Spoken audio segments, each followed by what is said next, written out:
Denise here from Sewlimitless, and in today's video I'm going to talk about McCall's 8149, which is this faux leather skirt that I made. So let's get started. First of all, welcome back to the channel.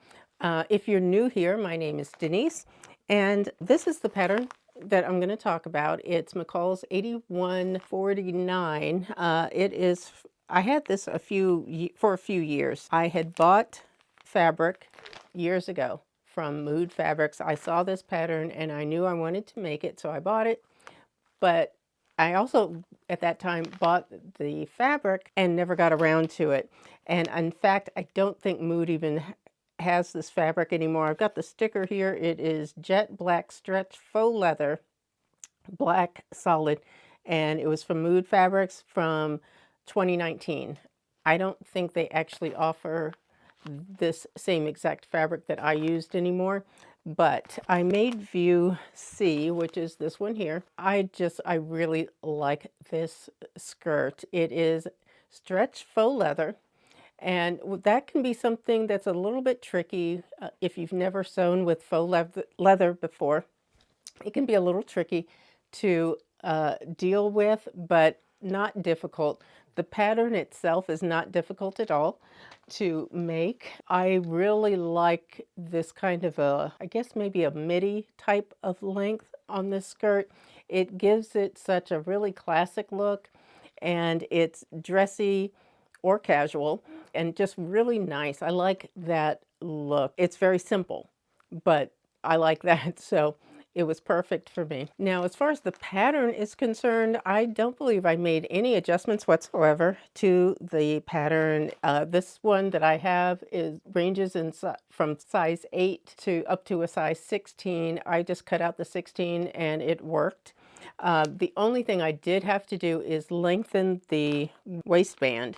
And I did that by cutting an extra piece, probably about 3 inches long, and stitching that onto the ends on both sides of the waistband. I did that because I don't know if I had done something wrong before or what, but the waistband was basically too short and I wanted it longer. So, you can always cut it off if it's too long, but if it's not long enough, then you got to add something. So I ended up adding an extra piece on each end of the waistband, about, like I said, about 3 inches.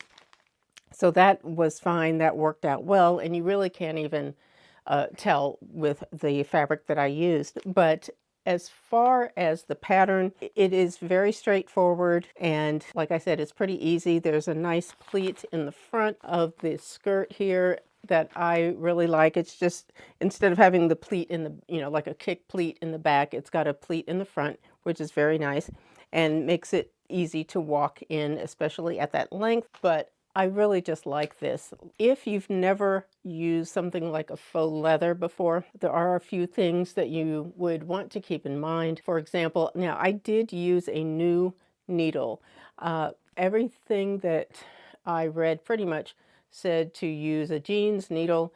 I did not use a jeans needle. I've made other things from faux leather and I've not ever used a jeans needle. The reason for me is because, at least to me, it seems like that's going to make a bigger hole in the fabric and I don't want that. So I just used a size 14 universal needle, and that worked out great. I had no issues with any sticking or anything like that. For the needle going in and out of the fabric. It's a good idea to use a new needle just because you want that point to be really sharp when you're going in and not to snag anything on the fabric when you're stitching. But also, what else did I do? I used a Teflon foot. That's something that I normally do. Sometimes there are certain areas where I did so slowly just to make sure that there weren't going to be any skip stitches or anything like that. But when I was hemming, that was the only time I used the walking foot. I did put that on my machine just for the hem. But also, something else to keep in mind when you're using a fabric like faux leather is you're not going to get those crisp pleats or folds in the fabric like you would if you were using something like a denim or twill, any kind of a cotton. You can't press it flat, and so that is kind of, you know, it depends on if that bothers you or not. If it does, then faux leather is not going to be the thing for you to use. I would go with something like a denim or twill or something like that, or a wool blend, linen blend, where you can press it and get a really nice crisp pleat like that. For that pleat in the front, you can get that nice crisp edge. You're just not going to get that with the faux leather, because you can't hold the, you're not going to be able to hold the heat on from the iron long enough to actually do that. And even though I did use the iron with steam, a little bit of steam, and a press cloth, that was important, and I did use the clapper on top, it gave an edge where I could tell where the fold was, but it's not a crisp pleat. So things like that, you're not going to get that with this particular type of fabric. And this one is, the one that I use is a stretch faux leather. So it is super comfortable. And it's not like a knit, it's still like a woven fabric, but it just makes it more comfortable for wearing and things like that. But that, that project worked out very well. I am so happy that I finally got this done, but everything super easy. I love how this came out. And if I make this skirt again, I would definitely use a different type of fabric, just because sometimes I just want those nice crisp lines and pleats and things like that. And so I would use something like either a denim, or, you know, like a blue denim would be really pretty with that same length of skirt. That's just my favorite. The other option, view A, has a zipper, exposed zipper on the front, and B is, I believe, a shorter version, but the pleat is in the back. So anyway, that's basically it for that pattern and that project.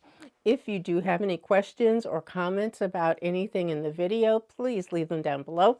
Also, hit like and subscribe to my channel, and please remember to hit that notification bell so that you will be reminded the next time I upload a new video. But that is it. Take care. Thank you for watching. I appreciate your time, and I will see you in the next video. Bye-bye.